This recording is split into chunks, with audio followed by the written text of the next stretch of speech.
Hey everyone, Kat here. Um, Today we're talking about grief. There's no great way to bring it up or a chirpy way to kind of segue it into the conversation. Debate whether or not I should be bringing any of this up, but in the spirit of vlogging, transparency and vulnerability are the key, and that's why we all show up for things like this. Yesterday I found out that a dear friend, mentor, teacher, healer of mine passed away. And it came to me as a complete shock, because when someone is your teacher, mentor, and healer, you think they're superhuman. And because they've helped you transform so much of your anger and grief and hatred for the world, that they can do the same. And when they do pass, you feel a bit rattled. You have the grief, the sorrow, the sadness.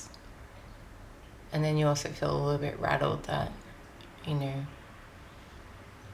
the vulnerability of life and how tentative everything is, and that we only really just have here and now, and that we really need to embrace the life that we have.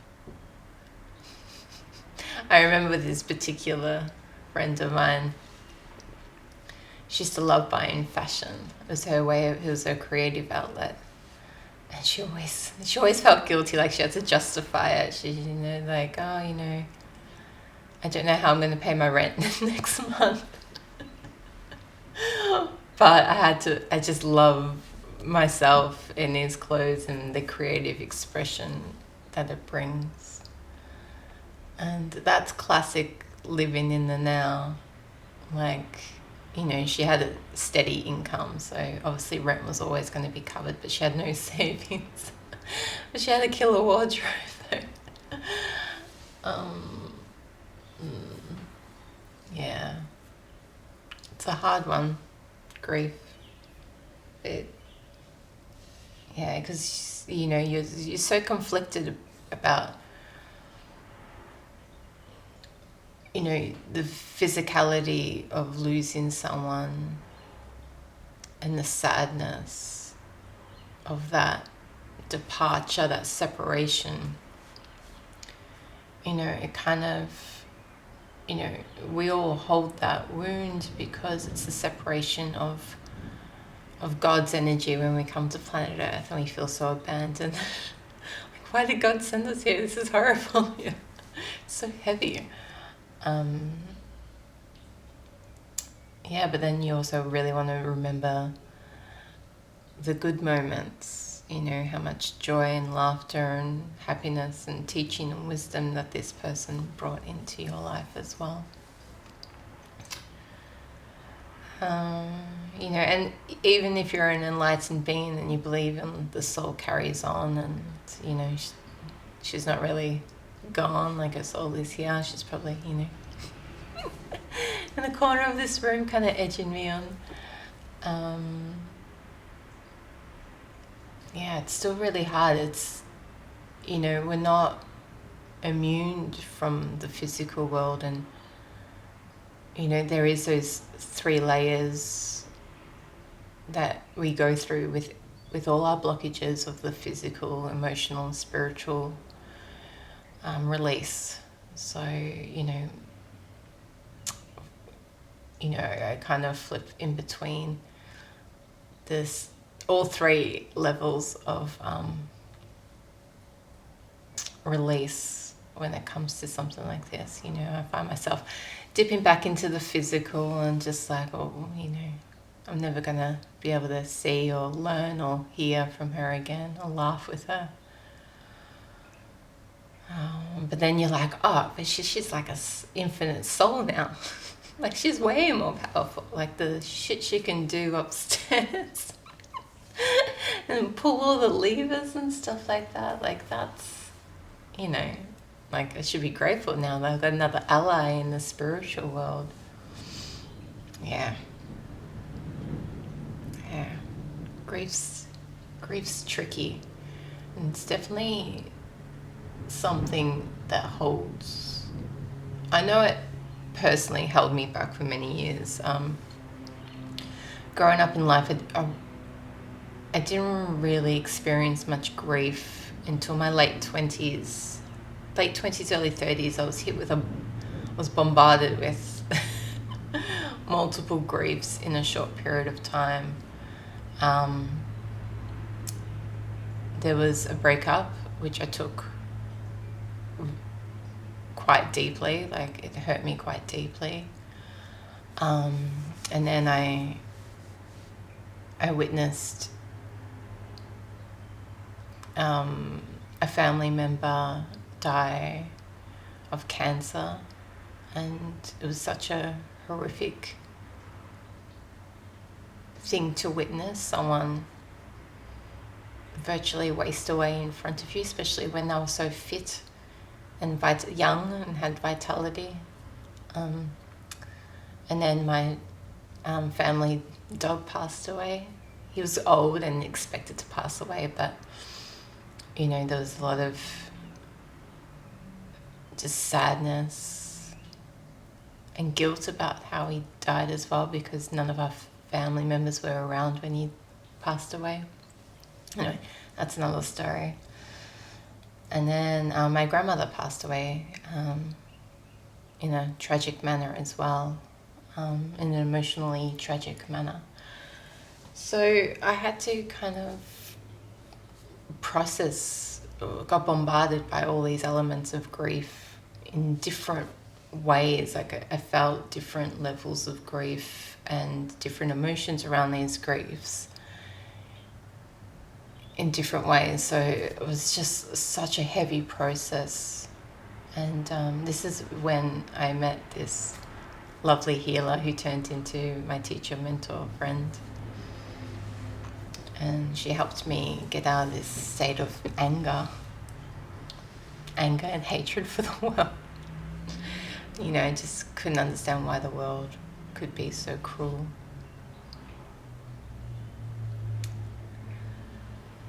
So yeah, I know that she wouldn't want me to sit in the anger for too long. She'd be like, process it and let's get on with it and move on with the good stuff and stop feeling sorry for yourself.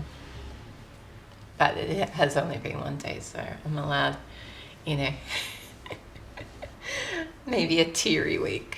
I had a big cry yesterday, and I'm sure it'll be a teary week, a teary month maybe. Yeah, so, you know, the thing I learnt about grief is that it blocks your heart from being open. Grief is almost like the opposite of love. And if we, you know, I'm a big fan of Chinese medicine, and I did study kinesiology for a hot minute and learnt a lot about that and how literal the body is sometimes. And if you think about, or in Chinese medicine, grief is held in the lungs and is controlled by the same meridian that the lungs and the large intestines are on. And the lungs actually surround the heart. So if the lungs are filled with grief, then the grief is actually blocking the heart from being open, staying in that space of unconditional love and attracting in love, because that grief is just so heavy. And I struggled with that for so long, like, you know, how can I trust, and why is life so cruel, and what the hell are we all doing here? And I couldn't find the love, the joy, the laughter, the happiness in anything. But when you learn that the body is quite literal, and it's your grief holding you back from your love, it gives you that kind of extra motive to kind of tackle that grief, face it, confront it. Always my fear around grieving. Always my anger around grieving. And it's quite funny as well how it's attached to the large intestine. So, large intestine is pretty much the last process of like your poop. So it's like, am I holding on to my shit? Or, am I ready to release my shit? It's interesting to watch your physical body when you go through heavy emotions like this, to see where the blockages are. Yeah. I'm just thinking of my my pooping status at the moment, where I am at with this process, and I am happy to let it go. Yeah. Anyway, I'm sure we'll talk about grief more. But this is just a bit of a raw subject to me, and I don't want to end up being an emotional mess. I still want to be able to articulate clear messages for you. Grief's not easy. It happens to all of us at some stage. We can't avoid it. What they say, there's only one certainty in the world, and that is you're going to die. Everything is going to die at some point. So it's about how we process it and our willingness to kind of move on from it, because we holding on to it, we are truly doing a disservice to ourselves and not being able to stay in the state of love. And not being in love and holding grief doesn't mean that you didn't love them any less. Does that make sense? Like, I know in my culture, Middle Eastern culture, it's a badge of honor to wail at a wedding. There's professional wailers that come and wail, and you have to wear black for 7 years, and there's all these like really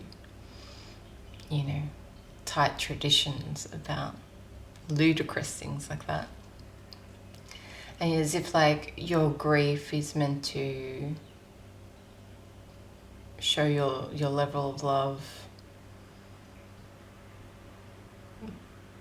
But on the flip side, it actually shows you how much you're not in love, and you're just blocking your love. So, obviously take the time and process things as you need it, but, by going back into a state of love and losing the grief, you're actually honoring that person more, that you're willing to keep an open heart, and that your eternal love for that soul is greater than them physically being here to hang out with and chat with. Yeah. Anyway, it's a lot to process. Grief is not easy. I think it was one of the hardest emotions I had to kind of transform. But maybe some of these little practical little knowledges about grief and the human body and stuff like that might help anyone understand it better and bring comfort and bring maybe an epiphany to help transform, because staying in it is not fun, and I don't recommend it. Anyway, food for thought. Thank you for hanging around and listening to my words and allowing me to have a more vulnerable moment, a more somber moment. And I wish everyone happy health mental, physical, and spiritual health. Don't take your days for granted. Live life, embrace life, love, love, love hard, love deep. You know, it might be your last day. Anyway, on that note, ciao for now.